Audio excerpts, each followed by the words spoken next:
Mexican special forces may be getting closer to finding the world's most dangerous drug lord, Joaquin El Chapo Guzman.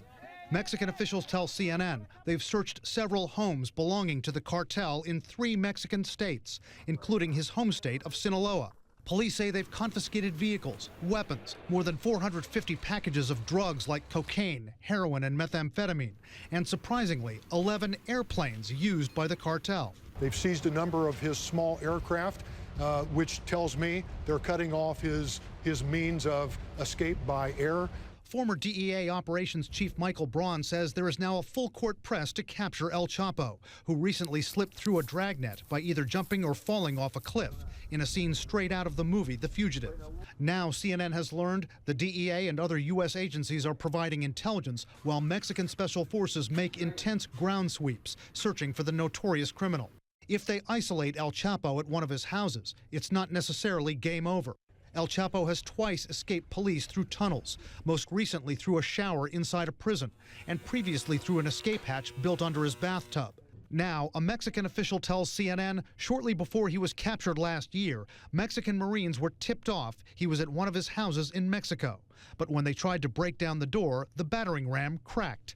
One official says El Chapo's door was custom-made, of steel, with water inside the skin. It took Marines 10 minutes to get inside, enough time for El Chapo to get away. An even bigger issue may be his network of supporters, especially in the mountains of Sinaloa, where he's based. If you go in with a military force, people will see it very quickly. Now, the cartel has spies on the roads who can watch. Making things more complicated, the fear El Chapo may also have help in the United States. CNN has learned authorities are now tracking his wife, the former beauty queen Emma Coronel, who is an American citizen, believed to be seen in these pictures posted online. She's certainly a suspect of interest on steroids.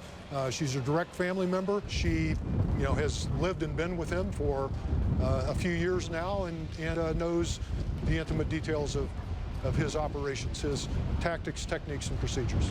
If there's a confrontation looming with El Chapo, it could get messy. Michael Braun says the drug lord sometimes travels with as many as 300 bodyguards with him who carry weapons ranging from machine guns to grenade launchers. Braun says at one point recently when Mexican special forces were pursuing El Chapo near one of his ranches, their helicopters came under heavy automatic weapons fire. Brian Todd, CNN, Washington.